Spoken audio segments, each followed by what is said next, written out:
right. Welcome to another theme park Today is a very special episode as it is an interview. We never do that, but we want to plan on, doing this more in the future. We want to do this more in the future.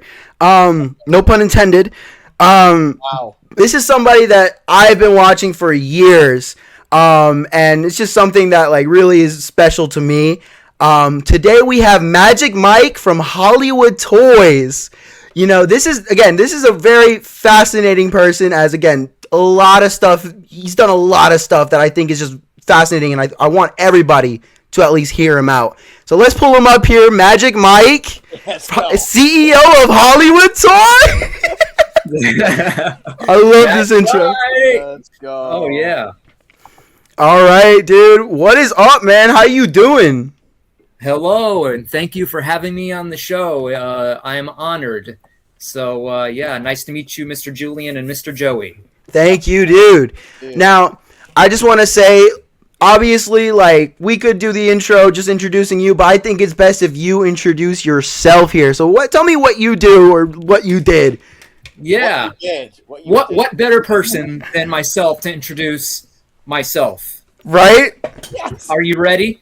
Yeah. Oh, we're ready. All right, here we go, folks. Ladies and gentlemen, boys and girls, welcome to HollywoodToyz, the only place where you can live the movies, where I am your host, Magic Mike, where I do travel and entertainment vlogs, where I cover theme parks, comic and horror cons, movies, celebrities, action figures, video games, and more. And I also have some pretty cool action figure and movie merch as well. So be sure to subscribe to the channel as well as hit that notification bell so that you won't miss out on any future videos, live streams, or new product releases. And that's HollywoodToyz with a Z at the end. Don't worry, link will be in the description to your shop right here. We got you with that. All right, well, dude, let's just talk from the beginning here. Let's talk about your personal experiences, at least with theme parks in general. And I guess we could start with the beginning with what was your first experiences just going to theme parks, period? Oh, probably when I was around 9 or 10 and I went to Disney World for the first time. Back in the day, I used to live in Tampa, and my Uncle Frank came down to visit my rich uncle with some family, and he came down, and it was a school day, and my mom and my grandmother surprised me with, "Hey, guess what? Today you don't get to you don't have to go to school." So I had no idea. That already was cool. I remember I was like, "All right, I'm gonna go in my room and play some Contra on the Nintendo Entertainment System." And then next thing they're like, "Hey, let's pile in the car. We're gonna go for a little ride." Oh, okay. So we go and we start heading towards Orlando. I don't know this. I don't think that this might be the first time I've ever been on a highway. So, we're just rocking out, just driving and driving. I'm like, man, this is one heck of a long drive. And the next thing I know, we're passing by and I see the Epcot spaceship Earth ball. And It's like, we pull into the parking lot, and it was actually, we were going to the Magic Kingdom. And it was like, surprise, here we are. Wow. Magic Kingdom.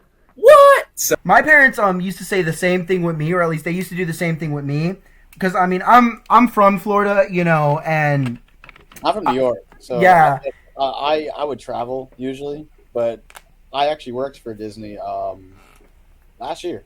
I'm coming back this year, but go ahead, Julian. No, I was gonna say, because my mom she did a similar thing with me where she was just like, today we're not going to school today. She brought me and my sister over to Disney World, where I met, my cousins over there and stuff. Probably the best trip I've had at Disney World ever in my life. So I love how you had that going on with yourself. Seriously. Yeah. But yeah, just tell me in general, I guess, just some of your favorite moments, I guess, just growing up, attending these theme parks. You've been to Disney, Universal, probably Busch Gardens and SeaWorld. Let's talk a little bit more about that. Basically your experiences.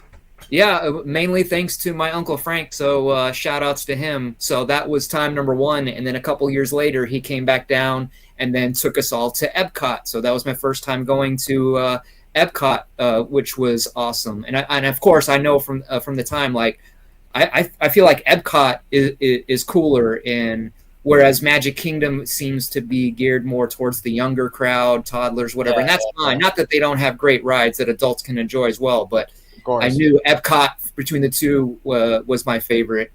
And then, yeah. So I'm assuming MGM wasn't around this time yet? I think it was open by then, but I didn't go to that until like around 2006 for the first time when it became Hollywood Studios. So I was robbed. I didn't get to go when it was originally MGM.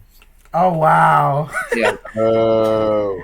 Okay. But another great memory is, again, Mr. Uncle Frank, back in, I'd say, 97, he came down, and it was just me, my mom, and him, and he took us to my first time to Universal for the first time. Oh, you went a good time.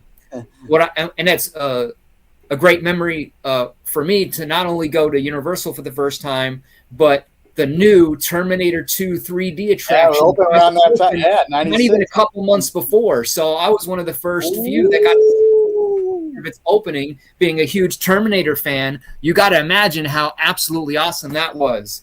Oh, but yeah. then kind of bittersweet because of the other great rides that I got to see that aren't there anymore. Confrontation, Earthquake the Ride, and Jaws, and Back to the Future, and all that. So thanks to good old Uncle Frank, it's all his fault. He's the one that turned me into an obsessed maniac when it comes to theme parks, especially Universal. Okay. Okay. Well, obviously, I want to ask you this. Let's talk about your first time experiencing Back to the Future. Yes! we gotta know what was going on with that, dude. Seriously. That's what we came for, man. I'd be happy to tell you all about that.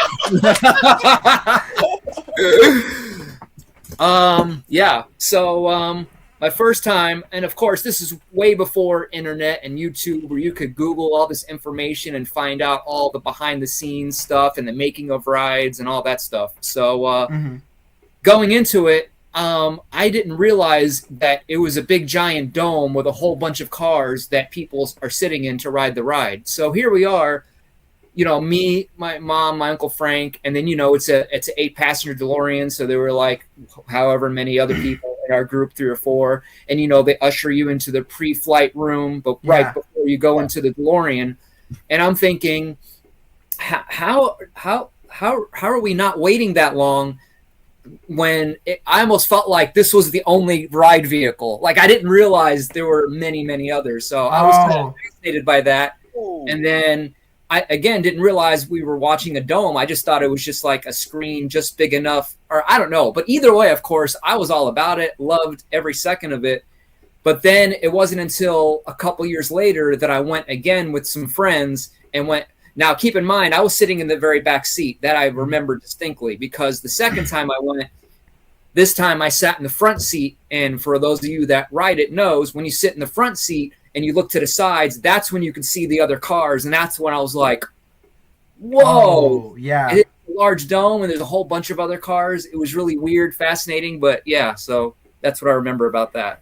No, and that's kind of like the beauty of amusement parks in general, especially with a lot of older rides like Back to the Future, where Hanna-Barbera.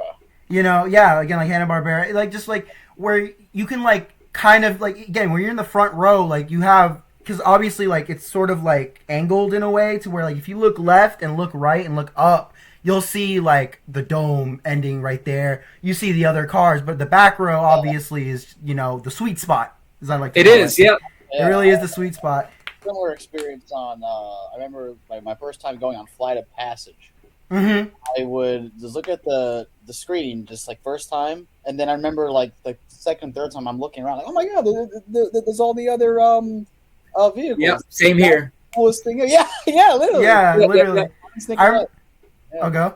Oh, minds think alike. We all do the same. Yeah, exactly. No, but I was gonna say, like, I remember when I rode Flight of Passage for the first time. That was actually the one time where my dad literally told me. That was literally like Back to the Future the ride. That was literally like Back to the Future the ride. I mean, it's arguable. In my case, I think it's a little arguable. I feel like Simpsons is a little more like it, just because it's the same. It's literally the same ride system. Oh, Simpsons. Simpsons. It's the same ride system. I feel like that's the most accurate you're gonna get to Back to the Future. That was actually one of my questions for you. How do you feel about the Simpsons ride now that Back to the Future has not been there for almost like literally 20 something years now? Oh man, it's a love-hate relationship. I mean, it's a pretty cool ride, but of course I hate it because of what it replaced. Yeah. Yeah, I get it. Yeah. But I think they fixed the ride vehicle a bit, because even in the front row now, when you look around, now it's harder to see the other cars, which is a good thing because it takes you out of it. So I just wish they would have done that with the original Back to the Future the ride, so where no matter where you're sitting, you could just get lost in it and not be distracted by car, you know. Yeah, exactly. It's a common thing with a lot of people. A lot of people kind of wish it was just, I guess, just like updated to where like, and that could have been a lot more possible even back in like 2007, where they could have just updated the ride, have you go through different show scenes and all that kind of great stuff. But I wanted to ask you this next question here. So I can tell like you shot a lot of POVs that sort of date back to YouTube. There was one actually that I really enjoy. It was the Star Tours one, and then there was one that you also did of Honey, I Shrunk the Kids Playground as well, which that's one of my personal favorite ones. That was one of the coolest playgrounds to ever exist. I have a lot of great memories. Yeah, go Joe. No, there's a video that I'm actually on your channel as we're talking. And I might even watch it after I get off here. But it says the time I got yelled at on Jurassic Park River Adventure boat ride. Yeah, that's me. I'm interested in that one. Oh shit! Yeah. Let's talk about that while we're at it. What happened on Jurassic Park River Adventure? I was just wanting to get my POV of the ride, and it's actually, now that you bring that up, it's actually kind of a funny story, because when I went, I decided, you know what, I want to go for my birthday. So I went for my birthday, and I went with a friend, and got some footage, and then I kid you not, like a week later, I got something in the mail, a free ticket to go back to Universal Studios. So I went like twice within that month. So nice. And then I got more POV footage, but I don't remember. And I think in that video, it's an edited version between both times that I went. So I don't remember which time was the time that I got in trouble. So yeah, at the very end of the ride, I just heard, put the camera away. And in that instance, I just thought, if I just don't move and play dumb and act like I didn't hear anything, I'll just keep recording. I'm like, what are they going to do? Stop the boat and take me out? So I just kept recording. And put all video and camera away for your safety. Put all video and camera away. And then when I got out, nobody came up to me and said, hey, you got to get out of here or anything like that. So I was like, oh, okay. So yeah. No, and then recently when I went back, I would say a couple years ago, I got there super early. I got an entire boat to myself, which is what I wanted. I ran over, got in the back row, and had my camera. And this time, not even a camcorder, my camera phone. So as soon as I get up over the thing going through the gate with my phone, already over the announcement, sir, please put away the camera. No camera. And I'm like, I thought that was at the end. Now we're doing it throughout the whole ride. Yeah. I think it just depends on like how many's in the boat, who's on duty. Some people don't care, some people do. So I know it's like a gamble, rolling the dice. Or they might tell you to put it away before the drop. Yeah, that too. Yeah. But I guess we'll go back to the question here. So obviously all these videos sort of like predate YouTube a little bit. I wanted to know, like, just what were like your motives of just like documenting all of this? Was it for personal use, or were you uploading this on a website at the time? Like, what was going on? No, Oh no, okay, no, yeah. When I recorded it, it was before YouTube, and then later I created the channel Homemade Simulators. Mm. So my intent was, as stupid as it sounds now, with again Sony Handycams. 480p quality, great stuff, and thinking I'm going to get POV shots of all the rides, and then get a projector, and then be able to re-simulate the ride similar to Back to the Future. So not only did I want to recreate Back to the Future the ride, I wanted to do all the rides. But so you were thinking 10 steps ahead even back then. That's amazing. Yeah. So that's perfect that you say that, because now we're leading on to the next question here. So let's get to the nitty gritty here. Let's talk about the time you recreated Back to the Future, the ride. I know you say you're in your videos on like how you explain it, but obviously some people here might not know your videos like the way I do. So just explaining to the audience here, just everything that went down. And after you, Okay. And after you explain, Julian's going to explain how he recreated back. Oh yeah. We'll Okay. get to that a little later. Have you commented on those videos back in the day? And I then might you have. take those and pop them and then put them up. Like, did you have videos of it? Oh yeah, I have videos. Yeah. I think I'll go. Are you the one that created it? Where in the garage where you had like the piping and the I know who you're talking about. But yeah, that wasn't me. Okay. The only one that recreated it after he did. Yeah, I know exactly who you're talking about too. Because and that's funny how you say that, because that's another question I have to ask you a little later in the videos.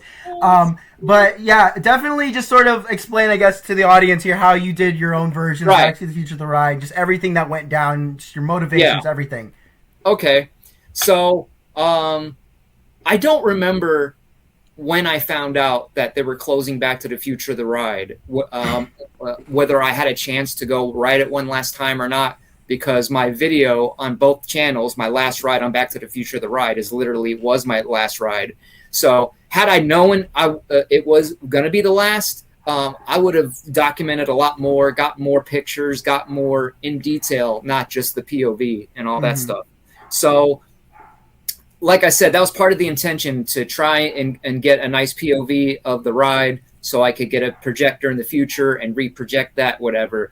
Of course, it would have been terrible. You know, you could tell by the footage and the low quality of the footage and all that. So I don't remember why I wound up not being able to go like right before it closed. So I think that's really further sparked the fascination with, you know what, I want to see if I can create my own version of the ride so I can ride it at home whenever I want, knowing that it won't be there. So it's like that'd be the only way to experience it. So and then I thought, I've always wanted to get a projector so I could project and have a huge screen, not just for the rides, but just in general for movie watching, because obviously I'm a movie buff. Yeah. So, I wanted to get a nice DLP HD projector that I got from one of the old computer stores that are out of business anymore. I forgot what it's called. And I got myself some PVC pipe and made like an arch with Velcro, and I bought a big sheet of white Lycra and stretched it across. So I had a screen that was like 30 foot long by 10 foot, height. So if anything, just for the movies, and I'd have movie night, I'd have, my own movie theater essentially. So yeah. I was like, I think I can make this work with making Back to the Future, the ride. So luckily though, what did they come out with a little bit later? They released the footage of the Back to the Future ride on their DVD bonus features. So I'm like, okay, we could take that and whatever. And then, of course, now it's one of those things where it worked out and looked a lot better in my head and the way I imagined it versus the way it came out. So it didn't come out exactly the way I imagined it. As much work and time and energy that I put into it makes for some fascinating videos. But I thought that the screen would be big enough to, again, same problem with the original ride, to where it would take up the entire peripheral vision of when you were in it. And that just wasn't the case because it was flat. And of course, like if I could have figured out a way to curve it around the car that I made, it probably would have been at least a little bit better. But in the end, between like you could look right there and see the ceiling and see the sides. It was just not good. So I constructed the car out of wood, and I had to do it in the living room due to limited space. And there's no way I'd be able to do an 8-passenger car. So I compromised and made it 4-seater, 2 in the front, 2 in the back. So I'd have that room. So and then it just it turned out okay, but still. So But the good thing to come out of these things is learning what doesn't work, what will work, and with technology today and HD and 4K and virtual reality and AI, I'm definitely gonna tackle that project again and create a much better, more suitable Back to the Future ride. Yeah, something that I'll actually be proud enough to show and be like, hey, come over to my place. You're not gonna believe this, you know. Dude, that is so crazy that you say that because that's one of the questions. We had this like idea because Julian was talking about what was like an inflatable. So yeah, there exists like these inflatable planetariums, which I think it won't do the justice of like, let's say, what they did at Universal.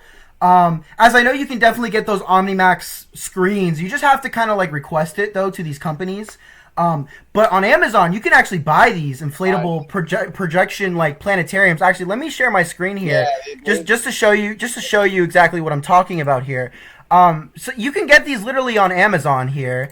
Like for obviously it's a little pricey for about $1,600. If you want a 19 feet here, you can go get it for $2,100. But it'll definitely get the job a little bit done, at least better. You know, you just definitely have to tackle a little bit. And then again, online, you can definitely purchase these OmniMax screens now, as it's a lot more, I guess, you know, a lot more accessible, you know, than what it was, I guess, back in 2010. But again, like I said last time, you don't really know what the price is. You kind of have to sort of call them and sort of just like basically figure out this deal here. But it's still definitely doable with what we have here, at least with the inflatable screen here. So I'm not sure if you've been aware of that at least. No. But I guess we'll just we'll definitely get to your future plans for the ride here a little later. But I want to ask you, what was your reaction when you saw all this attention that you were getting for the videos? As I mean, you were getting like thousands of views back then, which I mean, I know today is not very like, you know, big deal, but in 2010 it definitely was, you know, as YouTube wasn't really the way it was today. So I want to know, like, what were your thoughts in general with just like having all of these people sort of like seeing your videos and commenting and giving you all this feedback?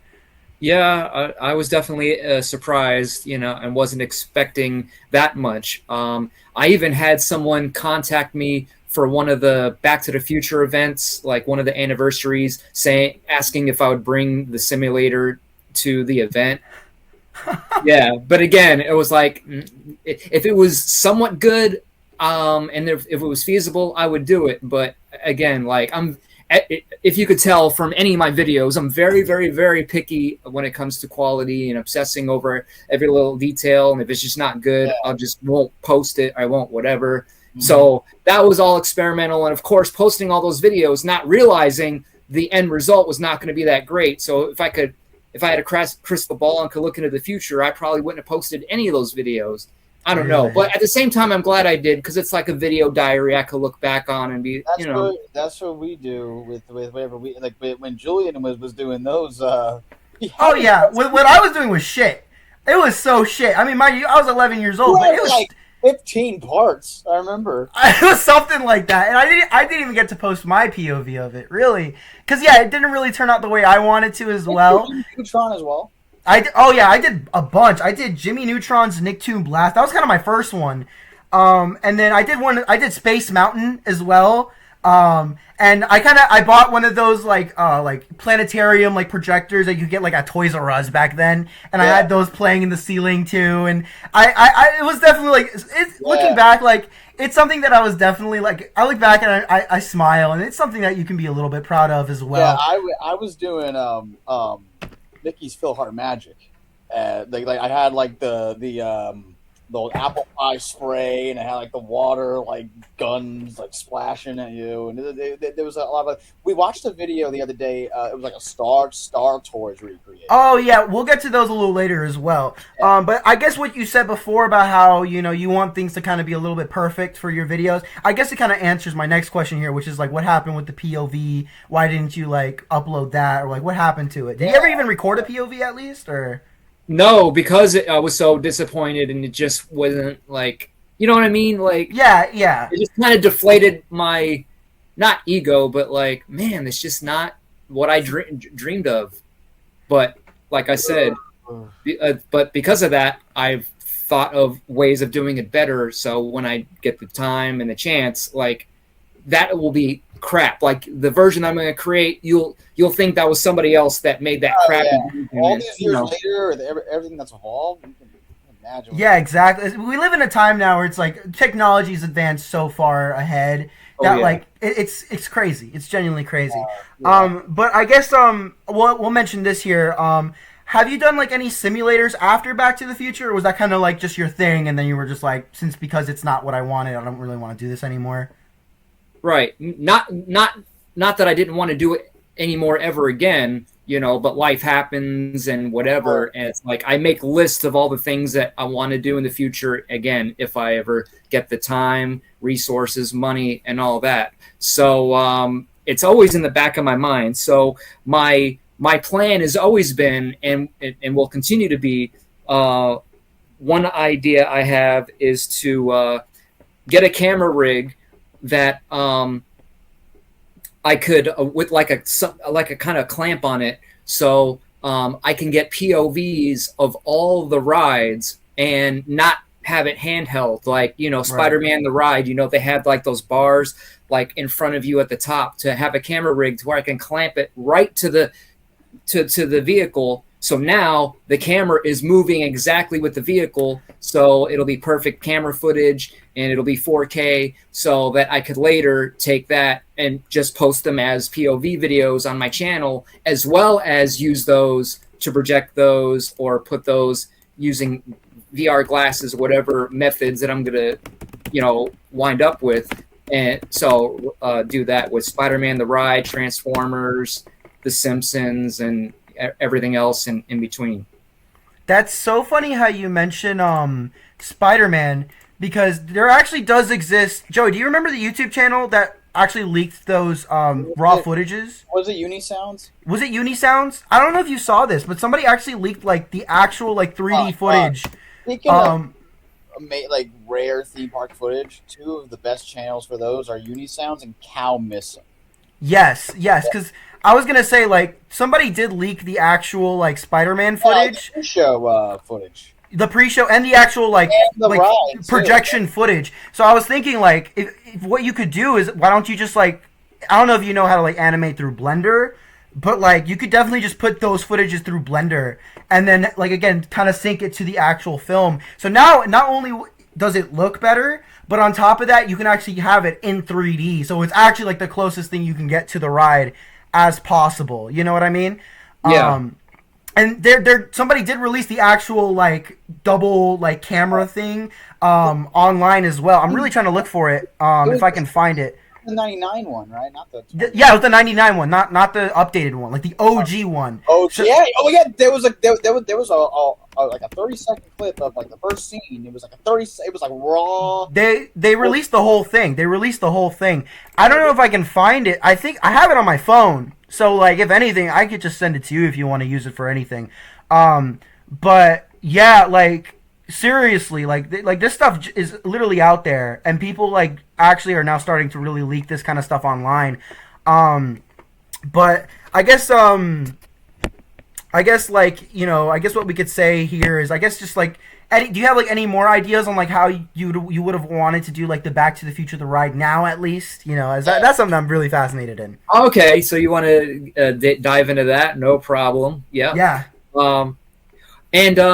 I don't know if I saw the Spider-Man one, but I definitely saw the one that they released of all the video from the Transformers ride. So I definitely downloaded that while I could before it gets taken down, if it does, which is great to have, and I'll see what I can use of that.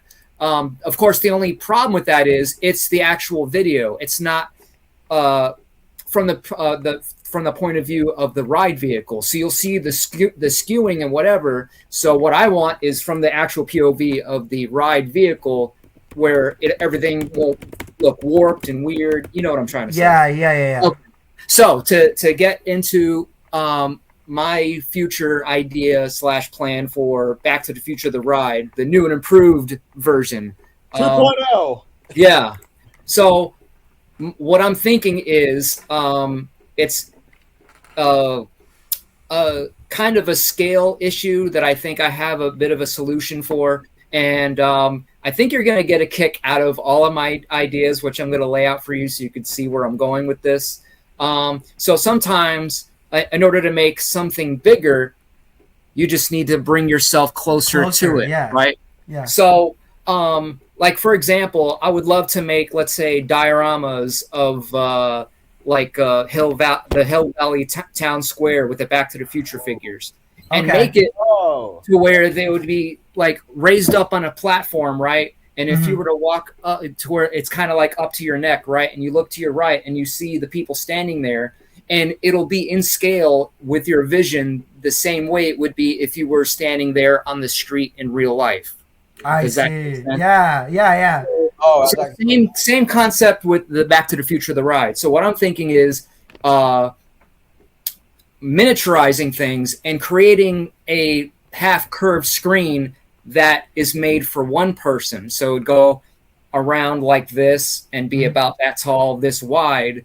So that, again, it would it'd take up the whole, vision and all that. So, and then to create a miniature of the 4-passenger DeLorean that also gets placed over your head. So again, from your point of view, it looks exactly the same as if you were sitting in the full-size vehicle, and then take it from there. And then, if possible, that's just step one. If we could also sync it up with one of those motion simulator chairs to also move with the ride. So, of course, you got to compromise sometimes. The only downside of that is I would only be able to just, show it to one person at a time versus a large vehicle where you can do multiple people at a time. So I see. That's what I'm thinking. Okay, because like in my head, at least with what I wanted to do, like I wanted to get one of those actual like dome screens because it's possible to actually buy them now. Yeah. And in regards to to the actual motion vehicles, some people think that it has to be motion simulated. Other people it doesn't. think it's just an extra. Yeah, it's just an extra thing. I really feel, because for me personally, I really wanted to at least try my best to build like a scale for scale like model, at least the best I could do it. Because I don't know if you saw this. Somebody did a somebody actually auctioned the actual flux capacitor from the ride itself, and they actually showed the actual symmetry of the figure. It's like a 7x7 model, and just with that by itself, you can definitely work your way with how to actually scale the rest of the other props as well. Plus, you can actually buy now actual DeLorean parts online, since that's definitely that's still a big thing in today's world. With the whole DeLorean community, and so you can definitely buy those parts as well. And then, as again, you can still buy props as well. It will definitely be a lot more expensive than probably what you did back in 2010, but that's going to cost thousands and thousands and thousands of dollars. But that's investment. It's quite an investment. But dude, I'm not going to lie. Even back then, when I was doing my little shittier simulators, I will say I still had a little bit of pride to it, because it's just it's something that you make, and it's something that I spent so many hours doing them as well. The thing for all the other things I used to do as well. They're just objectively they're terrible, but you look back and it's damn, the passion I had with something I really loved, it's beautiful. It's really good. But I think you have more to explain. I had a question, but you can explain a little more about that. Oh, me? Oh no, about the new ride. Oh yeah. If you wanted to talk a little more about it. So, and then obviously, see the whole idea with the original was to build the screen and get the projector and build the vehicle so that it wouldn't be just for Back to the Future, the ride. I wanted to make it to where I could project any ride footage and enjoy it as a ride. So I remember back in the day finding and downloading any POV from any ride out there, and I still have a lot of those on my hard drives, saved, some uploaded to the channel. So that'll be the same thing with the future, setup that I want to do. It won't be just for Back to the Future, the ride. It'll be for all the rides that I could get POVs for. So the all-purpose simulator, basically, that could, and you don't have to have a ride vehicle around you. You can't, it just depends. So of course the visual is the most important part. number one priority. But then if we could add motion to it, that'll just be not an afterthought. It'll be, if I can do it, great. But if I can't, I'm not going to worry about it. I'll still consider it a success if I could at least get the visual aspect, as well as, you know, be able to have like a fan, like just blow, have a screen to blow on you to add kind of, you know, motion. Which is something that you did on your version, at least your Yeah, first I put version. it in the dash, so. Yeah, and like, did that affect? Like, how was that affect? Like, did it actually like feel like it, or at the very least? A little bit, but you know, not without the visual. Like I said, it just wasn't good, even with the fans. Combined. Yeah, right.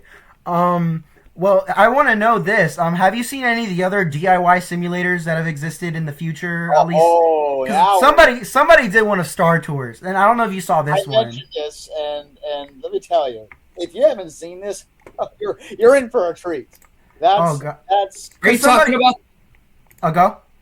Are you talking about the? I've seen one that was like at some girl's birthday party, and they built a box and they put it in front of a screen, and the dad was in the back moving it around. I saw that one, but I think there's another one that's sort of similar. It might have been from the same channel, but I think this time he actually created like had a hydraulic simulated. He was on the simulator with the kids, yeah, and so that's why like he programmed it.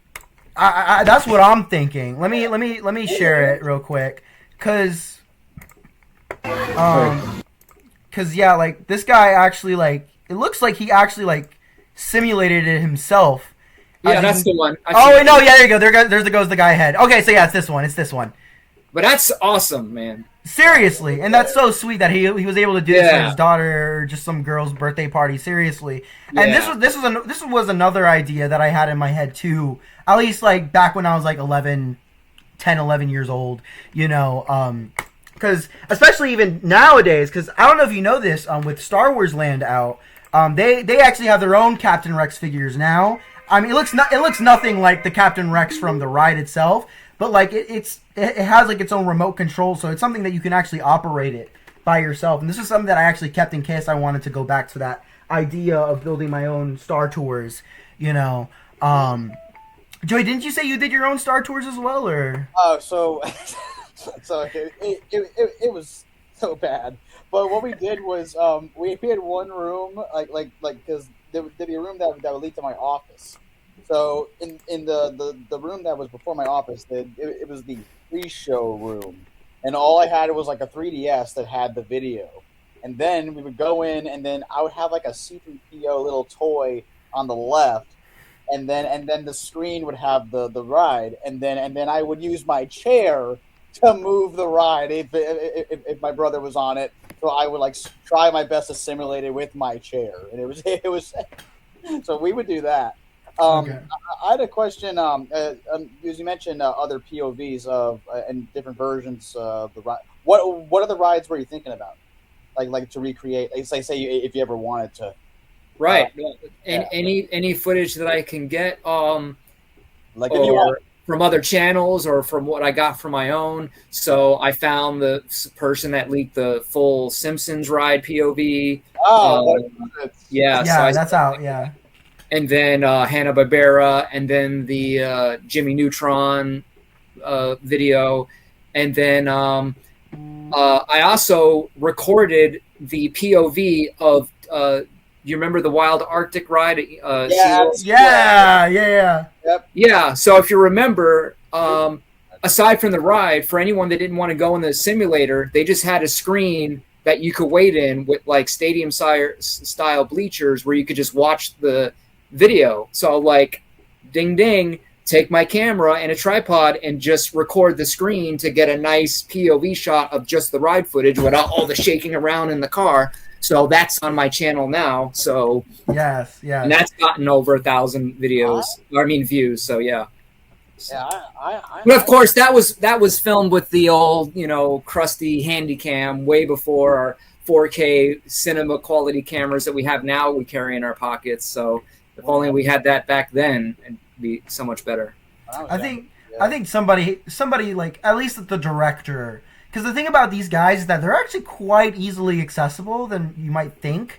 And if you can definitely get a hand of at least their email and just ask them about the footage, I think they might just give it away anyways. Because there's this guy, I don't know if you're aware of the name Jerry Reese.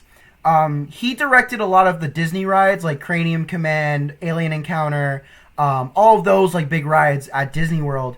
And he just gives them away to fans. There was a guy that built his own little like miniature version of Alien Encounter that has like basically like all the screens that you saw across the ride. I don't know if you ever rode Alien Encounter back in the day, but it was kind of like I don't know if you rode Stitch's Great Escape later on. Yeah, I did. So it's basically like Stitch's Great Escape. So there was the screens that were across the room that will show you like the other stuff that was going on, the stuff that you weren't allowed to see, I guess, in the ride itself. And so like Jerry Reese, the director himself, he just gives them away to fans as long as you just ask nicely. I think the only thing you just got to do is just figure out who directed these rides and then essentially just see if they might give it away or not. I know Body Wars exists, like the actual footage from the ride vehicle itself exists as well. Say that because the guy who has the raw Captain EO, he's not going to get it. Oh my god!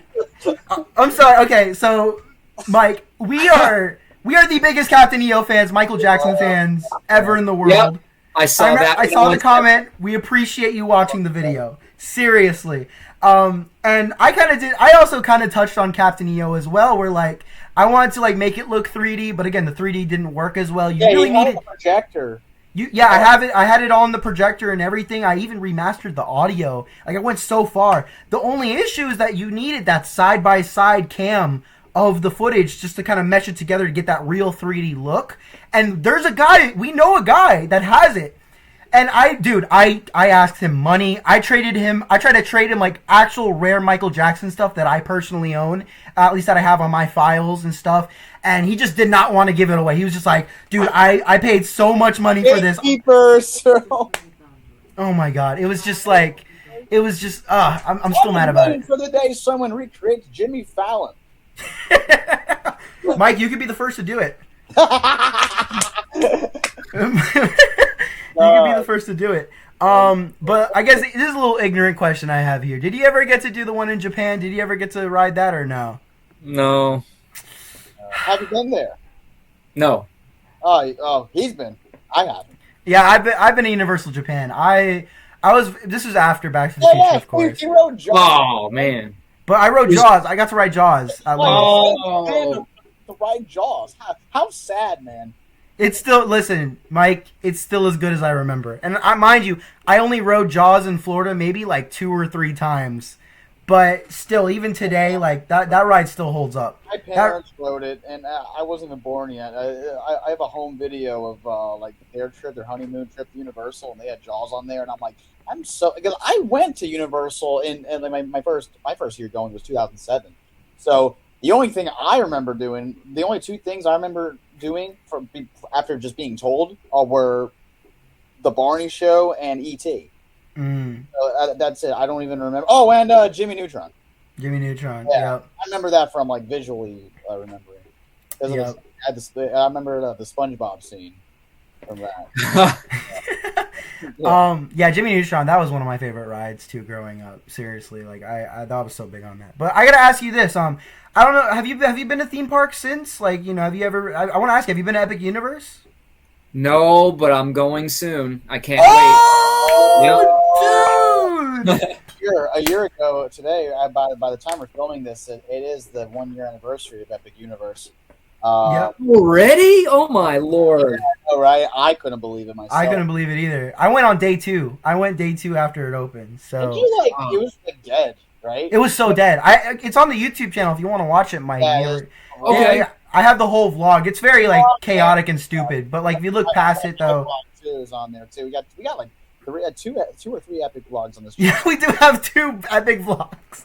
Yeah, but but I gotta say, like, you know, a lot of time has passed. I know in your video you said Back to the Future was your favorite ride you've been on. Have you? I mean, tell me. I mean, has that ever changed since, or is it still your favorite? Yeah, you have a new favorite, or just like a favorite ride besides Back. Tell us. It could be anything. Yeah. Okay. It's such a hard question to ask when it comes to what is your favorite ride. Well, I don't know. It depends because, you know, you have different classifications of ride. You have roller coasters, which are so different than simulators. So, I mean, favorite simulators, I mean, I think it's down to between Transformers and Spider-Man, basically. And of course, I'm a bigger fan of Transformers than Spider-Man. So I remember, aside from Back to the Future, that was the other ride that I was so super hyped for because back when, before they were building it, if you remember, it was the old Murder, She Wrote attraction building. Yep. It closed, and then for a while, just team members were using it. And I remember yesterday walking around and like, oh, just this random building in the middle of everything that's not an attraction. Then there was all the talk about closing Jaws the ride and how they were going to turn it into Harry Potter and all that. And this is, of course, long after Transformers was already open in Hollywood. So I'm like, they better bring Transformers here or we're going to have problems. So I'm like, you know, like I would have been I could, you know, Harry Potter, you know, not a huge fan, never really watched any of the movies. Like, but if they just did that and then they didn't bring Transformers, I would have been just like, you know, whatever. I like Battle Ministry. Yeah. Oh yeah, Battle Ministry. It's basically like Spider-Man and Transformers, but on crack.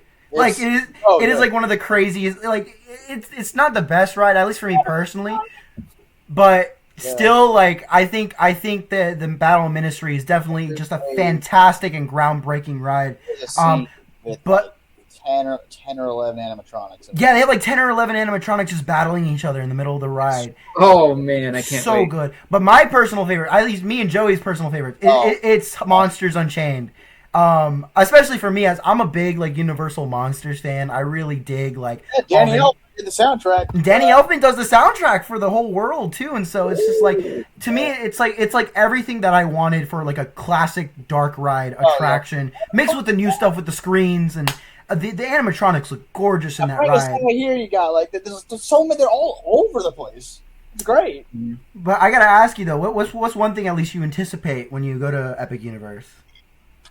Probably the Mario Kart ride, and Battle of Ministry to see what all the hype is about and why it seems like it has the longest wait times and it's always breaking down because it's so popular and all that. So, and just to walk around and take it all in, aside from, you know, the bit of a dark cloud that has been cast over it, you know, with the passing of that guy on the Stardust Racers. Yeah, that's unfortunate that happened. So hopefully they have everything fixed. Yeah, the ride is back up now, and it looks like everything's kind of been settled, at least with that whole situation that happened with that man. But yeah, I was gonna say though, definitely when you visit Universal, I think definitely look forward at least to Monsters Unchained and Battle of Ministry. Those are the two rides. I feel like you'd really like both of those rides a lot. Probably Guardians of the Galaxy Cosmic Rewind. Oh, have you ridden that yet? Ridden what? Cosmic Rewind. Guardians of the Galaxy. At Epcot. No, that's Epcot. Yeah. Yeah. Oh, dang. No. I got maybe it's a little personal question. When was the last time you've been to a theme park? Probably 2 years ago. Oh, with the Islands of Adventure story? Which one? Oh, when I was telling you about Jurassic Park ride. Yeah. Okay. So that was the last time you went to a theme park in general. Yeah. Okay. I'm just waiting. I'm hoping for the Universal adding Epic Universe to their annual pass because I want to get an annual pass. I was like, come on. I will say, definitely hit Islands as soon as you can because they're like slowly removing the Lost Continent stuff and the Mythos is closing. I know it's going to be. I won't recognize it next time I go back. I'm sure that and Rip Ride Rocket being gone, which was there the last time I went. So we don't like Rip Ride Rocket. We don't like Rip Ride Rocket. We thought Rip Ride Rocket sucked. It was. But I will. I'm very. Oh, sorry. Go. No, I'm sorry. I was. At least we could all say we wrote it, right? Right. Even though it gives you a headache most of the time. And I guess we could all say that we at least wanted or got one of the secret songs? Oh yeah, like that was my go-to whenever I went on Rip Ride Rocket, was just to use the secret songs. They had like Rage Against the Machine, Muppets, Eminem was on there, like just all that fun stuff. But yeah, I guess let's talk about what's going on now, Hollywood Toys. So I guess I'll ask you this, like, what made you want to go back to YouTube again, or at least just start making videos? Okay, that great question. And it all started with my HollywoodToyz business, where I make and sell movie prop replicas and from all the greatest movies that we know and love from like the 80s and into like the early 2000s. So stuff like the Terminator, Total Recall, Chucky, RoboCop, Back to the Future, and things like that. So I started that business back in like 2022. And slowly but surely over the years, making and adding new items to the store, building up my store, and also making these cool action figure diorama backdrops that you action figure collectors out there can purchase to display with your figures. So it was 2024 when I decided to do on-camera videos for the channel, because I wasn't sure at first, because I was like, I don't want to affect my sales. This is going to sound weird, but I'm like, what if I do on-camera videos and people think I'm too eccentric, nerdy, quirky, corny, and then don't want to buy from me? Like, I'm going to buy from this guy? Are you kidding me? Yeah. But then 2024 comes along, and MegaCon Orlando, of course, coming to Orlando with probably one of the best conventions ever. And I've never been to a convention. I've always wanted to go. But this was the Back to the Future reunion, where you had a chance to meet and get photos with Michael J. Fox, Tom Wilson, Leah Thompson, and Christopher Lloyd, a.k.a. Doc Brown. So I'm like, man, this is a once-in-a-lifetime opportunity. They don't make their way over here too often. All the conventions they go to are mostly in California and all that. So I'm like, I would definitely like to go. And then it just kind of hit me. You know what? Let's make this into a YouTube video, and then just the heck with it. I'm just going to do the on-camera videos and just use the channel as a way to also promote my products. There you go. So like, for example, if I go to a theme park and do theme park vlogs for those people that watch, then I could say, so if you're a fan of theme parks, check out these cool theme park items I have, and then show them a quick commercial and turn some of, not all, most, but some of the subscribers and viewers into potential buyers, but at the same time make content that doesn't require you to have to buy anything to enjoy the content. I also do it partly because I'm passionate, as you could tell, about making videos in the first place. So I have fun doing it one way or another. So that started that whole thing. And I said, you know what, from now on, I'm going to look at it as an investment of going to these conventions, because at some point, more people that watch it will subscribe and then potentially, get stuff from the store. So it'll pay for itself over time. And that's what's been happening. So I've just been going to conventions, and then at some point going to get theme park passes again and start doing that whole thing, do live streams, videos, vlogs, you name it. I'm going to do it, as well as movie location videos that I'm going to do here pretty soon as well. Oh yeah, because they did record a lot of films here in Florida as well. Yeah, exactly. So I'm Truman Show was a big one here. Yeah. Flight of the Navigator. Yes. Yes. I think movie location videos are definitely needed, especially in the world where Adam LeWoo is no longer with us. Oh yes, so sad. I still can't believe that he's not with us anymore. Because he's one of my inspirations as well. As I remember always watching his videos way before even starting the business, and thinking one day it's going to be my turn. I can't wait to get out there and do what he's doing. So now that I'm finally doing it, so thank you, Adam. I'm living the dream thanks to you, dude. We all want to live that dream, seriously. Yeah. Because even for us, Adam, we grew up watching Adam's videos. Like I was watching him like day one, like around 2010, 2011 as well, and I was a little kid back then. And so seeing a lot of those videos, especially where I was like, obviously, like there's the videos of him like breaking into like Nickelodeon studios, River Country. But the thing is like I wouldn't have known about those places if it wasn't for those videos. Because even back then, nobody was making videos about that stuff. It was so interesting. Yeah. And then he would go to these like these deserts and these like really interesting places. There was a Six Flags. The Six Flags New Orleans, which I actually got to visit too. I didn't go break in, but like I got to at least take a photo like of the outside like area, you know, because it still has the billboard of Six Flags, and there's the iconic "Closing for Storm," you know, poster, or you know, like letters up out on the wall as well. So I got to take at least take the advantage of doing that, because again, that was one place I really wanted to at least check out. You know, ever since I was a little kid, and now that's not even there anymore. They completely demolished the whole place for, I don't know, like recreational centers and all that stuff. But I really admire your business though, because you kind of have this like do-it-yourself mentality, especially with the dioramas, and it kind of goes back to, you know, the Back to the Future stuff that you were doing. And so I'm kind of interested, like, how long were you kind of like doing this kind of stuff? Was this kind of like later in your life, or have you always kind of been doing this since you were like younger? Kind of, and again, it's funny how it all actually goes back to the Future, right?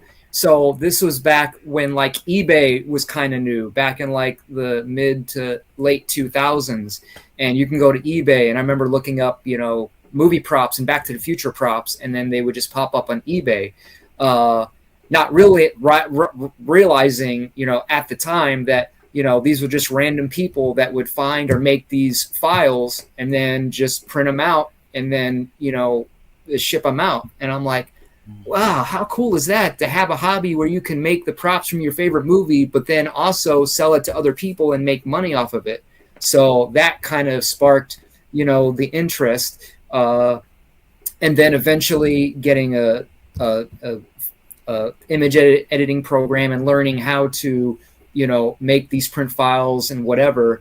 And then it expanded to other movies, looking at all my favorite movies, like what other props can I make that I can make, you know, printable versions of, and then expanded to, oh, what else could I do with a printer? Oh, I can make action figure backdrops. I can make posters, and on and on and on. And it just kind of exploded. So now I have like altogether, I don't know, anywhere between like 400 or 500 items total. And I still have another 300 or 400 items on my to-do list yet. So check back with me in about 10 to 15 years. I'll have like 1,000, 2,000 items across the board between movie prop replicas, T-shirts, action figure diorama backdrops. And then, of course, for the theme parks, this was the other, like, I'm always thinking for anything I want to purchase, I purchase it or with the idea of, can I monetize it later? Like for the Universal passes. I wanted to go because I like going to Universal, but the business side of me thought, okay, how can I monetize this? And I realized, oh yeah, if I get a pass and go to these parks, I could take my high quality 4K camera and go around the park and take high quality images now of all the ride signage and posters and things, take them home, put them on my photo editor, and make printable versions of those signs as well as old ones. So I made a version. So you can go to my store. I make the Back to the Future, the ride warning sign. Yes, it's all that. E.T. the ride, Jaws the ride, Confrontation, Men in Black, Twister, Ride It Out, and all that stuff, as well as, you know, just to show you how obsessed I am, because I make these for myself first. And then if other people happen to like it and buy it, that's fine, because I'm going to make these, print them out, and put them on my wall once I get the room. So I also made poster versions of the garage signs, the Cat in the Hat, E.T., Spider-Man, and all that. Yes, and made those poster versions. And there's still a few more I still need to make, but just, you know, to give you an idea, I even make replicas of the E.T. passports. I saw that, yes. So, yeah.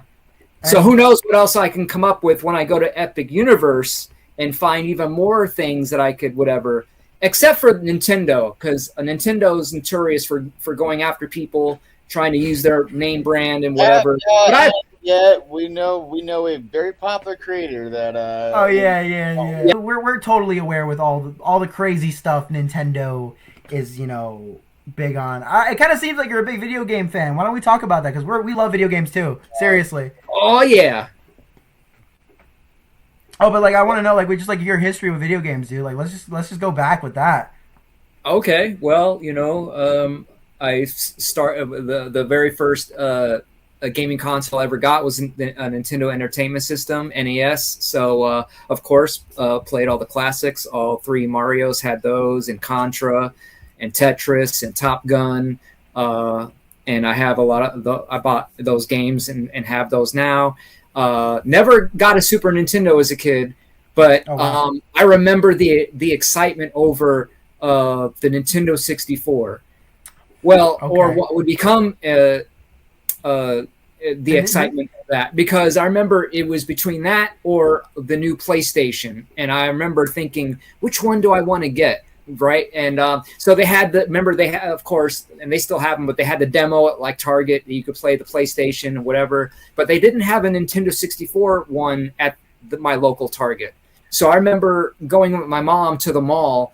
Went to a Sears and she was looking for something, I don't remember what, and they had the Nintendo 64 demo with Mario 64. So the second I picked up that controller and saw what was on the screen, I was sold. I'm like, this is the console I'm going to get. So I remember getting a job at a car wash just so I could save up the money so I could buy that Nintendo 64 from right across the street from that car wash that I worked at. And I have just great memories of many people, the younger people won't even know or remember Blockbuster Video, right? Yeah, we know Blockbuster. It was a Blockbuster Video right next to the car wash I worked at. And at Blockbuster Video, they had their Nintendo 64 demo. And I remember they had Star Fox 64. So I remember on breaks going over there playing it and just dreaming over, I can't wait to save up enough money to buy that. And then, I can't wait to save up enough money to buy GoldenEye 64 with the Rumble Pack. Man, those were the days. Oh yeah, dude, that's crazy. So did you ever get yourself a Nintendo 64 at least eventually, or? No, I did. Okay, cool. Within a short time, months later, I would say. Yeah. What's your favorite N64 game, dude? Come on, man. Man, that is so loaded question. Yeah, different for different reasons. Definitely, I think it would be easy to say the top three, which would be GoldenEye, Shadows of the Empire, and Mario. Yes! Oh yeah, and then what's the other one? Yep. And then what? You said there was another on the top three. What was the other one? I think you cut out when you said Super Mario 64, GoldenEye, and Shadows of the Empire. There we go. Dude, I'm telling you, that Shadows is my personal favorite. I love Shadows of the Empire, especially like with the lore of Shadows of the Empire, that it takes place between Empire and Return of the Jedi. Dude, I played. I have it on my PC and N64 as well. Still one of my favorite games ever. Seriously, one that I think more collectors have this one. It was Rogue Squadron. Mm-hmm. Oh yeah, I had that one too. Yeah, that's another great one. And then Racer episode. Yeah. Oh, Phantom. Yeah. Are you still much of a gamer today? So funny that you asked. So yeah, eventually I went and got back all the consoles that I had. So I got an NES, got an N64, and an Xbox 360, and a GameCube. So that's another. Yeah. So so funny that you mentioned that, because I've just been so busy and find it hard to find time to enjoy the games. So I figured, what better way to do that than integrate it with the business and with the channel. So I figured, you know what, I'm just going to start doing gaming streams. So I started doing San Andreas. So once I'm going to be going back and finishing that for my gaming streams for the channel. So yeah, that's awesome, dude. Besides, I got my Universal GameCube game one time. I used to have it, and I used to like it because I love Universal. But the more you play it, the more you realize this game is ass. It's just so bad. And it's not even based on the Orlando one; it's based on the California one, anyway. So actually, it's based off the one in Japan. Oh, never mind. Yeah, it's actually based off the one in Japan. Wasn't there a SeaWorld game too? I think there was. Was that on PS2? That was pretty bad too. Yeah. And then Disneyland had one years later. Oh God, I don't know if you played the one in Disneyland, the Disneyland Connect. Oh, that one's also a terrible one too. At least the one thing I did like, though, the only thing I was kind of like, yeah, all right. I mean, you get to walk around the whole park, but like, yeah, that was one thing about the game. They actually built like a size for size model of the entire park. So essentially, when you're walking around Disneyland, it's actually like Disneyland Park, and they have like you obviously can't enter through all the rides, but like you can look through it, and it's kind of like a time capsule of what Disneyland was like, even back in 2012 was it 2013 2011. So it's so funny because I remember one time I showed Joey they still had the Captain EO tribute at one of the things. You know, and they still had all these other, you know, rides that aren't really there anymore. At least, you know, it's hilarious because the game was later re-released on the regular Xbox, the Series, whatever it was at the time, Series X or Xbox One. Yeah. It was Xbox One. Xbox One, and it's still the same game. It's still the same game. No, you know. Yeah. But right. Yeah, dude, that's really cool. Going back to your toys, I mean, I just want to know, like, what like. I guess like what you know, like, at least to you personally, like what is so important to you, at least when it comes to just figures in general and action figures in general. Okay. So I mainly collect figures all from like my favorite movies, because when I first started collecting back in the day, years and years ago, there was no rhyme or reason to anything I bought. I just bought whatever because it looked cool. Whatever cool little monster dragon. I used to collect all the Spawn figures and Marvel and DC, everything.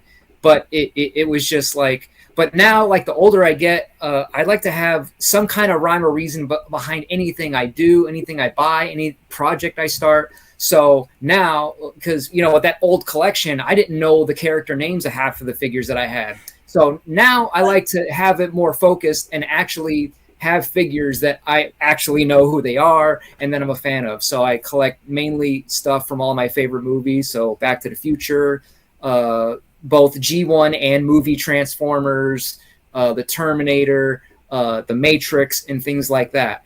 But of course, so with the figures, I buy them for decorative purposes. I like to buy them and put them on a shelf, you know, and create scenes out of them. Yeah.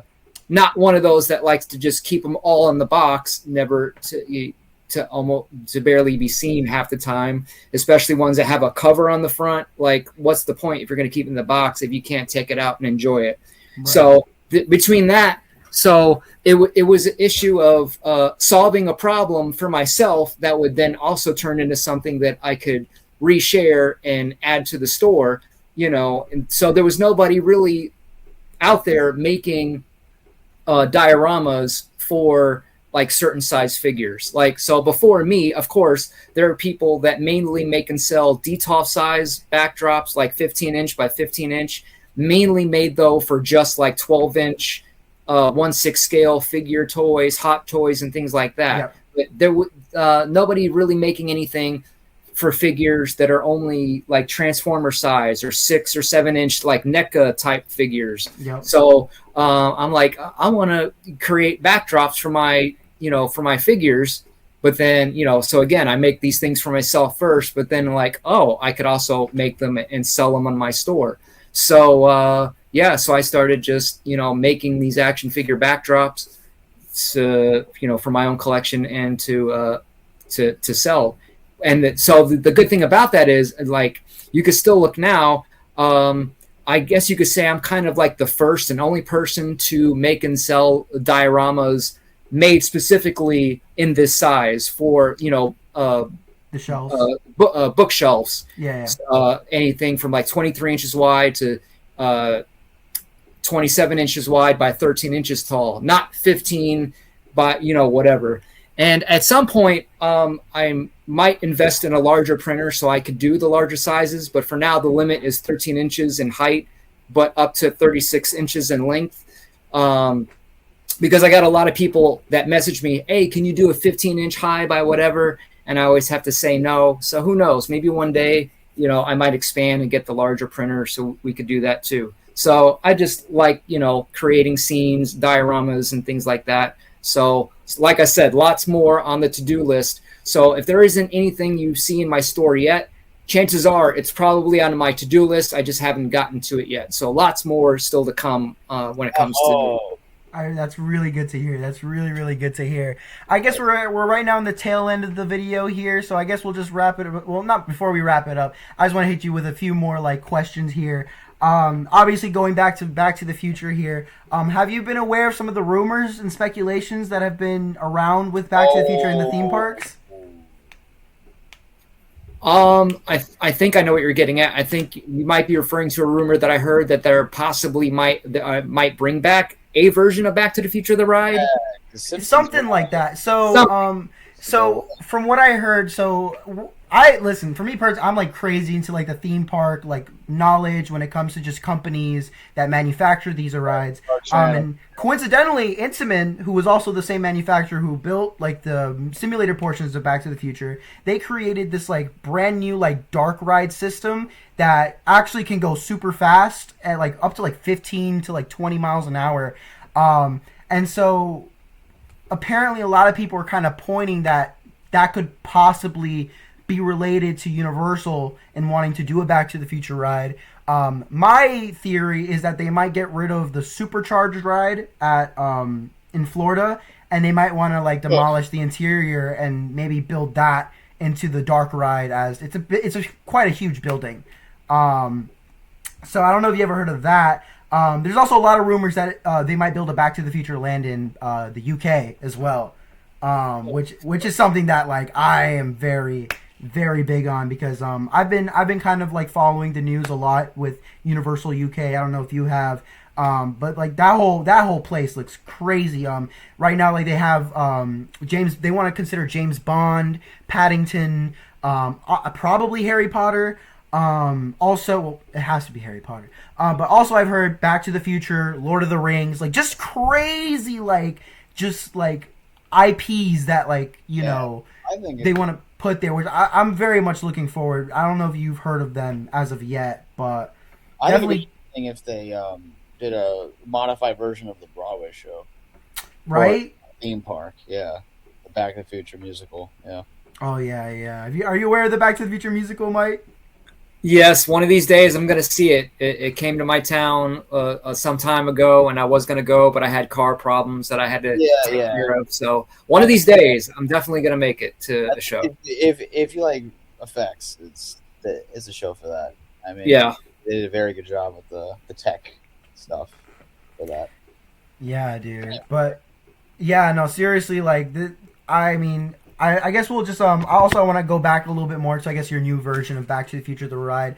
Have you seen some of the like 4K recreations of the actual like actual IMAX footage? Oh yeah, and that's exactly what I plan on using, unless something better comes out on top of that, which I doubt. But that guy that did that did a damn good job of restoring that footage for all of our enjoyment, and the full thing, not the crappy crop version that we got on the DVD bonus features, which at the time we thought was so awesome, but taken up half by the screen by the stupid looking inaccurate center console interior dash, whatever that was. So kudos to that guy for providing us with that. Oh yeah, and I don't know if you saw this, somebody actually like recreated the IMAX footage on Blender, and I'm not gonna lie, it damn near like looks as good as like what the actual like IMAX footage could have been. I'll actually share a little bit of it with you here, as I really feel like this is just insane. Here, we'll just play a little bit of it right here. Oh wait, hold on. Let me pull it up here. There we go. This is all on Blender, by the way. All on Blender. 2015. Let's get him. Well, what's the difference between this Blender version and the restored 4K version from the other guy? So this is all created by scratch. Basically, on Blender, he basically like recreated it using CG, and I'm not gonna lie, like it looks pretty damn good. It honestly looks better than some of the 4K recreations. I was going to ask that, because I mean, from where I'm sitting, I think so far, I would think this does look a bit better, even better. I didn't think that was even possible. Yeah, no, like we're again, times is really advanced in the last 15 years, dude. God bless technology. God bless technology. I will say my only critique is the dinosaur scene, because the dinosaur scene doesn't really look that great. What I mean that great, it doesn't look as accurate to the footage, but that's because they use puppet. This guy's using CG. So I'll just play this scene right here. All right. Oh. Not big fella. I'm not easy, boy. Easy. That part always confused me because it looks like there's two dinosaurs. Because it looks like you fly just past his tail, but then suddenly you're in front of the dinosaur again. I think it was always supposed to be two dinosaurs, actually. Yeah. Oh, okay. I think it was because I think I remember reading somewhere that like I think an official like statement was said like, oh yeah, like they're the two dinosaurs or whatever. So I'm assuming that it was always intended to be two dinosaurs. But even for me when I was a kid, I always got confused by that too. Yeah. But yeah, like this is probably the only scene that like I'm not too crazy about, just because again the dinosaur doesn't look as accurate to the ride itself. Just because I feel like that dinosaur is just way too iconic. It's way too iconic, just with the puppet and just everything.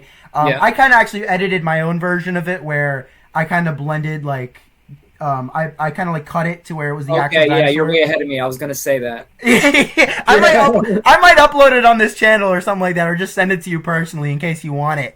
But yeah, but overall though, this looks fantastic. This is literally probably the best IMAX footage that we have of this ride that currently exists. And I know you uploaded your own version of the ride monitor online as well, which it's funny how you posted that, because I remember looking into it, because again, Back to the Future of the ride, it's always an idea for me that I've always wanted to recreate as well, just because I'll show you actually my version at the very end here. Because my version was just terrible. Like just terrible. But like it's something now that I look back on where I'm like, dude, I feel like I could do it so much better. And I saw you're like me. Yeah, because like with the ride monitor, I think you probably have the best like clear footage of the ride monitor that exists. So I actually was recording that, and then I didn't really think of it too much being you until like I went back into your Homemade Simulators channel, and then I saw the link, and I was like, no fucking way. No way. But yeah, so I guess before we end the video here, I guess we'll just show you my version of Back to the Future the ride. Here we go. Okay, so Documented y'all on this, man. I did document a lot. So this is me when I was a little kid. This is me when I was a little kid. I was like what, 10 years old, 11 years old. What year was this? 20. Yes. I was 12 years old. So a little later, but this is my front dashboard right here. That looks almost like mine. Dude, you were an inspiration. I pretty much just copied you at this point. Oh, that's awesome. I pretty much copied you at this point. But yeah, no, I saw yours and I'm like, dude, like, I can do that, you know? The only thing that's missing, obviously, is just, like, the electrical wiring around it. I was going to get to it, but I never did. But I guess I'll show you, like, a little bit of a POV, kind of, because I did record a version of me, like, actually showing the I know where we're going. Yeah, here we go. So this is as close. So this is as close we'll get to an actual POV here. So as you can see, like the monitor is working. I used some of the OG IMAX because again, at the time there wasn't like this was like kind of before the 4K remaster. But even then, I feel like some of the IMAX bootleg stuff that we got beforehand actually looks pretty good. At least at the time. I know it sucks. But I knew like, but like I knew like how to really. I went far enough to really sync up the. I used my own iPod to link up to the screen here, and you had to time it just right because everything was all manual back then. Same with mine. Yeah, so you kind of had to time it, you know, and so yeah, like again, this is as close as we'll get to like an actual like POV, I guess, on my version here. But it honestly, even looking back, I was very happy with what I had even back then. But even now, being much older, like I definitely have bigger ideas. I think here's like my Jimmy Neutron Nicktoon Blast one that I did. Let's see if we can go here. Again, very basic, but again, like my little. You have to watch the pre-show. Oh yeah. I would force people to watch the full pre-shows and everything. I was so dedicated back then. But even then, I built like my own little post. So obviously, like what was cool about Nicktoon Blast, at least for me personally, was that the ride vehicle, it wasn't like a lot, and so it was something that you could easily like replicate. And so for me, I used cardboard of all things here because again you have to use your resources here as an 11-year-old kid, and so like I built like I found cardboard that I had around, and like I basically like painted or like cut out like this little flame here, and then that's an actual like wing that's sticking out right here. I'm pretty sure like I get close. Yeah, I get closer here. So like you can see like oh god, shaky cam. You can see like the wing here, like it was sticking out, and then over here like I had basically like the back mock-up. It looked terrible. Look at my messy desk here. But yeah, I'm showing people like basically what the ride, like what the actual ride vehicles looked like. But this was something that like I showed a lot of people back then. At least like my neighborhood friends, as you know, I had a bunch of neighborhood friends that I wanted to show off this to. But yeah, I mean nowadays whenever I want to go back to like recreating like actual like shows or rides, I mainly just do shows, as I think that's a lot easier. I told you about how I attempted to do Captain EO in 3D. In fact, if you go back to some of our earlier videos, I uploaded like a 3D version of Captain EO, or I think I did, but I might have deleted it. And then I also uploaded, which is one of my more popular ones, it was the pre-flight briefing of Back to the Future the ride. I guess I could show that off before I guess we end the video here. So here we go. Let's just let's go here real quick. I don't want to show that. View my channel here. But yeah, again, this was basically like my old channel back then. And even back then I wanted to use this channel as like essentially like a way that I could use for like my old school simulator projects. So we have the Star Tours ride video because again, like I wanted to make my own version of Star Tours. Then we have Captain EO because again, I wanted to, you know, have Captain EO in my living room because just like you, I also own a projector as well. I also own a projector. In fact, I think I have like at least a little bit of a video here that shows off Captain EO right here. And so yeah, like again, this is like in my living room, and I have a big ass projector here. And so like it was like probably the closest thing I could get to seeing Captain EO again, which is something that I would love to see again, in at least in a big IMAX screen. But yeah, like I had a bunch of stuff here. So yeah, like again, the pre-flight briefing. I want to see if I have anything else. I haven't looked back. ET Adventure. This is the first like pre-show before they actually like retouched it. I don't know if you're aware of this. Before 2002, they had another pre-show. Yeah. And so, like, I wanted to show that off here, and I kind of, like, remade it, where, like, I played, like, the actual scenes from the film, so that it actually looks kind of cleaner. Brilliant! So, yeah, I tried my best here with all of this stuff. I'm still very proud with a lot of these older videos here. But, yeah, I mean, seriously, though, oh, yeah, Fantastic World of Hanna-Barbera, again, with the old school mock-up here, and just with the screen. But seriously though, I guess before we end the video here, I just want to say I am extremely impressed with everything that you've done from the past to now, especially with your business. I love my independent businesses. Seriously, I have a business of myself. Right, not me on the Etsy right now. Look at your stuff. Right. But yeah, no, seriously, I'm definitely gonna buy those like old school posters as well, especially the garage picture posters as well. Yeah. I definitely want to get those up on my wall. But seriously, like I love and support my independent businesses. I have my own independent business with my family. We do pizza catering.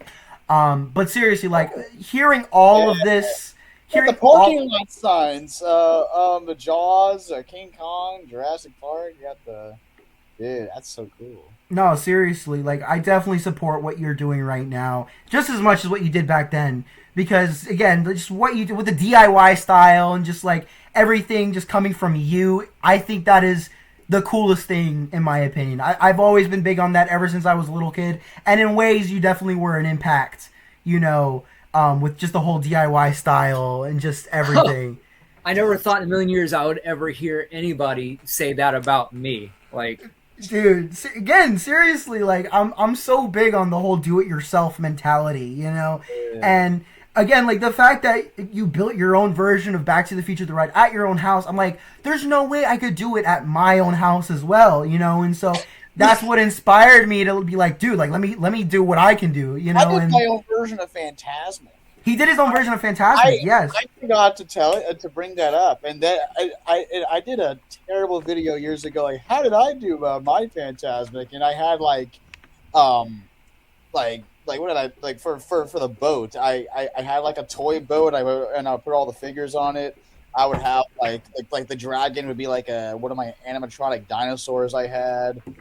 So again, do it yourself. Use all the resources you had when you were like I was like 12. So like so like I'm glad that you weren't the only one that has done this on Julian.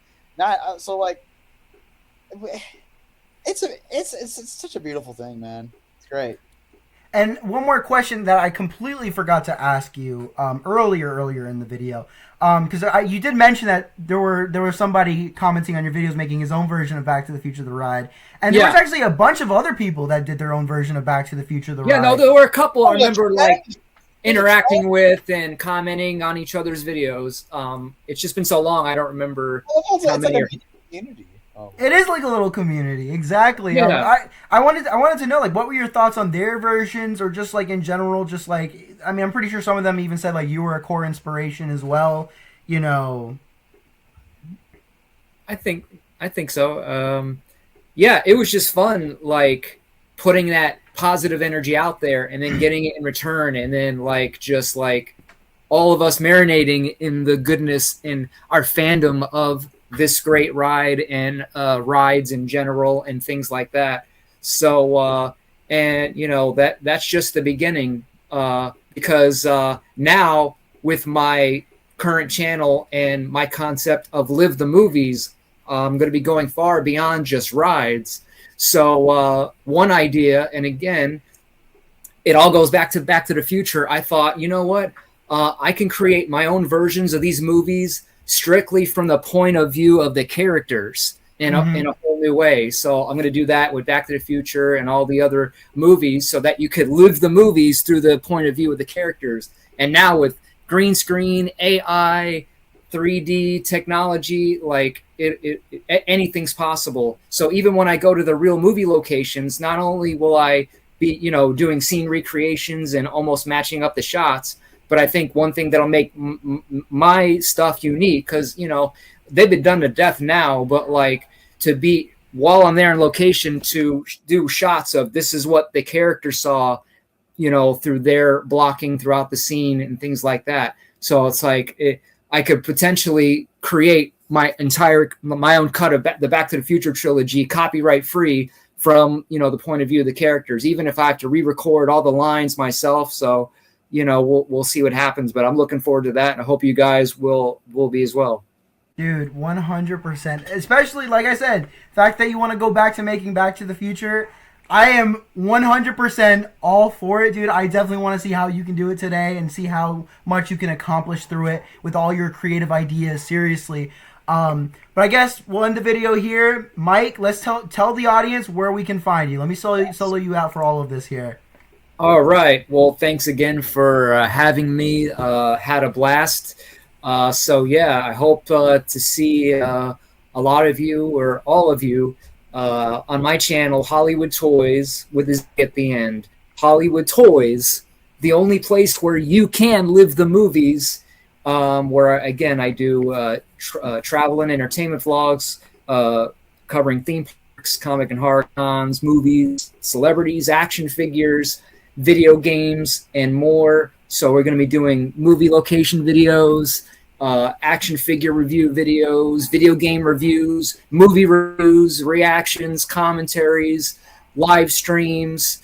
So I'm just catching up on a lot of stuff now, because it's been a while since I've done a vlog, which was a Scaradise convention vlog, where I got to meet Tom Wilson and Violet McGraw from Megan, Elizabeth Shannon from the American Pie trilogy, and James Remar from Fast and Furious, and all that stuff. So once I get caught up in everything that I'm doing and all my editing, I'm going to be able to upload regular vlogs and lives and shorts. So this channel is going to be as active as ever before compared to the past couple years. So yeah, so you can find me at HollywoodToyz here on YouTube. You could also follow me on all of my other social media on Instagram, Facebook, TikTok, just type in Hollywood Toys with a Z at the end, and you'll see and find me. Hope to see you all there and follow me on everything. And then I always follow back and subscribe back to people as subscribe to me, and I promote people's channels as well. So let's do this together. Let's take over the platforms. Hell yeah. Hell yeah, dude. All your links will be down in the description. Yes, sir. Thank you. Yes, Thank sir. you. All of your links, we'll And I'll do the definitely- same. Oh, thank you, dude. We really appreciate that. appreciate it. Seriously. Really. But I guess we'll end the video here. Thank you guys for watching. Please like and subscribe. Thank you for putting up with us. Yeah, Seriously. Thank you for putting up with us. We really I think it's appreciate the it. other way around. But yeah, thank you. Anyways, we really appreciate you coming here, Mike. Thank you guys for watching the video. Stay tuned What a pleasure. for more content in the future. Take care and goodbye.